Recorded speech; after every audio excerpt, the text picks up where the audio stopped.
Hi, I'm Nadia Dunn. Welcome to CCL TV. We're here today at the eCommerce Berlin Expo, and joining me is Eve from BigTranslation. Eve, thanks so much for being here in lovely sunny Berlin. Yes, thank you very much for inviting us to talk to you guys, and we're very happy to be here in Berlin, which, as you say, is sunnier than usual. It is, isn't it? It's warm. It is. And when did you get here?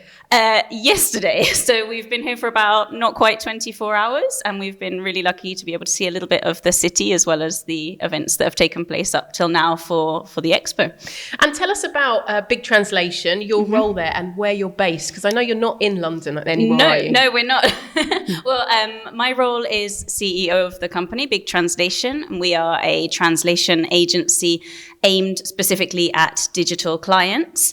And no, we're actually a Spanish company. So we've got our headquarters in Valencia, Spain.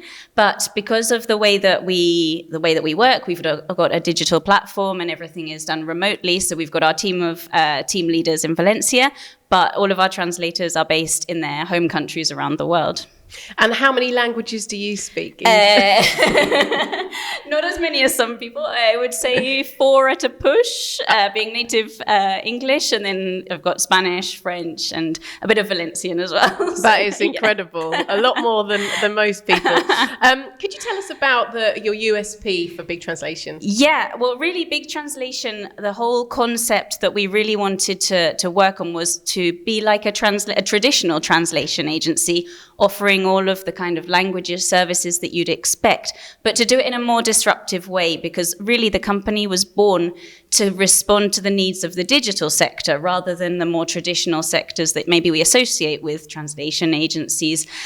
So we specifically wanted to be able to cater to e-commerce. So really the formula that we've opted for is to combine native translators always living in the country of their mother tongue, so that everything is really high quality, well localized. But we've combined that with a digital platform that we've developed ourselves, so that what we can do is kind of centralize and automate all of the kind of processes that don't need to be done manually, so that we can keep quality high, costs as low as possible, and make our service as quick, efficient, and cost effective as possible, really. And then coming to an expo like this, what does that do?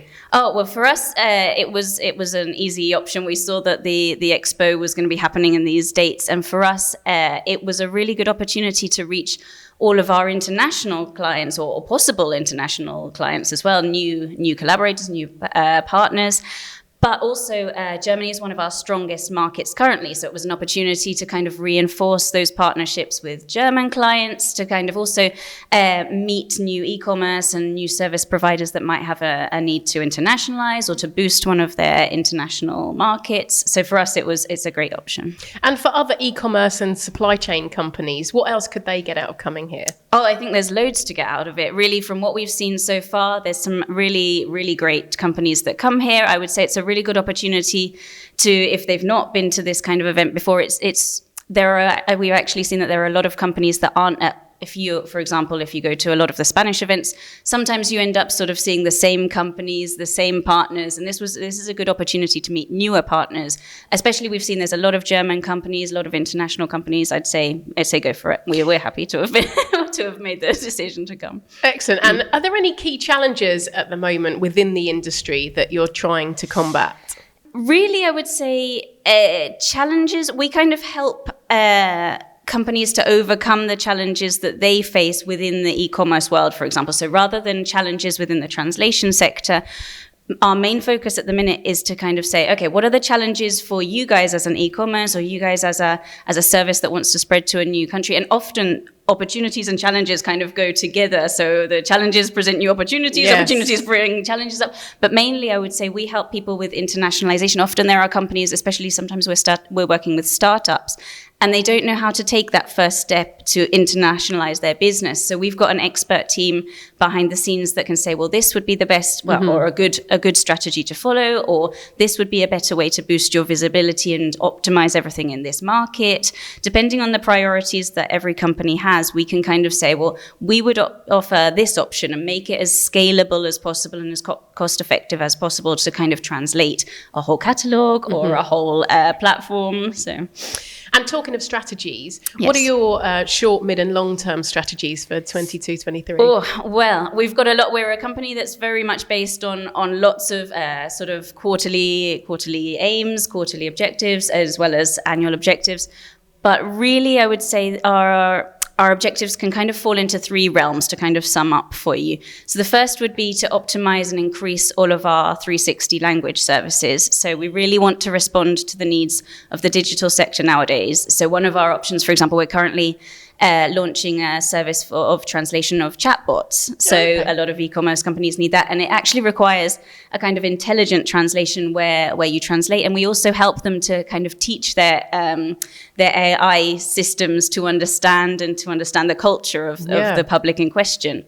That would be one aspect. The second would be to create the very best experience for all of our partners, which is both clients and translators. So we're always renovating our website for the best user experience. We're also at the minute trying to revamp all of our platforms so that it's as user-friendly as possible and responds to all of the needs that we have to be as quick and efficient as possible. And then also to kind of consolidate BigTranslation's place as a sort of benchmark within the translation sector, to be as present as possible, as visible as possible, and kind of respond to everything that anybody needs in terms of 360 language services. So you've got a busy time ahead. We do. That sounds amazing. Exactly. So we're full steam ahead, and it's an exciting sort of time for us. It really is. Yeah. And you were telling me that you do a bit of Irish dancing. Yes. How do you fit that in with all those goals? With difficulty, not as often as I would like to. But I think it's another cultural thing that's kind of, I think if you're based around languages and cultures and things, these kind of things appeal to you. And so whenever I've got a little bit of time, I try to do that. Well, next time that you come onto CCL TV, we'll ask you to do a little demo for us. I won't spring it. Now, lastly, if you could describe in one word your experience here in Berlin and at the Expo, what would it be? Oh, in one word. I'm not very good at one word. I would just say positive, which maybe sounds very sort of standard, but really for us, I think it's been a positive experience. We've really enjoyed. We've had a really warm welcome, and we're looking forward to the rest of the day. That's great. And actually, lastly, what do you think about CCL TV being here at the Expo? Oh, it's great. we were really excited to discover that you were here, and I think it's a great addition to the event. Often you don't have this kind of service in this sort of event, and it's a really nice addition. Yeah. Well, it's been lovely to see you. Thank you so much, and good luck with the rest of the year. Thank you very much. Thank you. Thank you.